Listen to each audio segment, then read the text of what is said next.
හරි අපි මේ වීඩියෝ එකේදී බලමු පරිගණකය කියන්නේ මොකක්ද? ඒ වගේම පරිගණකය භාවිත කරලා අපිට කරන්න පුළුවන් දේවල් මොනවද කියන එක අපි මේ වීඩියෝ එකේදී බලමු. හරි අපි මුලින්ම බලමු පරිගණකය කියන්නේ මොකක්ද කියලා. තොරතුරු නිර්මාණය සඳහා දත්ත සකස් කරන විද්‍යුත් උපාංගයක් මෙන්න මේ පරිගණකයේ විදිහට හඳුන්වන්න පුළුවන්. තවත් විදිහට විස්තර කරොත් පරිගණකය කියන්නේ දත්ත ආදානය කරගන්නා වූ එම දත්ත සකස් කිරීමට භාජනය කරලා අවසානයේ තොරතුරු විදිහට පිටතට ලබා දෙන විද්‍යුත් උපාංගයක් විදිහට අපිට පරිගණකය හඳුන්වන්න පුළුවන්.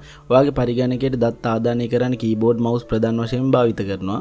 ඔය දත්ත සකස් කරන්න CPU එක භාවිත කරනවා. ඒ සකස් කරපු දත්ත පිටතට ලබා දෙන්න මොනිටරය, ස්පීකර් වගේ උපාංග භාවිත කරනවා. හරි අපි මුලින්ම බලමු පරිගණකය කියන්නේ මොකක්ද කියලා. තොරතුරු නිර්මාණය සඳහා දත්ත සකස් කරන විද්‍යුත් උපාංගයක් මෙන්න මේ පරිගණකයේ විදිහට හඳුන්වන්න පුළුවන්. තවත් විදිහට විස්තර කරොත් පරිගණකය කියන්නේ දත්ත ආදානය කරගන්නා වූ එම දත්ත සකස් කිරීමට භාජනය කරලා අවසානයේ තොරතුරු විදිහට පිටතට ලබා දෙන විද්‍යුත් උපාංගයක් විදිහට අපිට පරිගණකය හඳුන්වන්න පුළුවන්. ඔයාගේ පරිගණකයට දත්ත ආදානය කරන්න කීබෝඩ් මවුස් ප්‍රධාන වශයෙන් භාවිත කරනවා.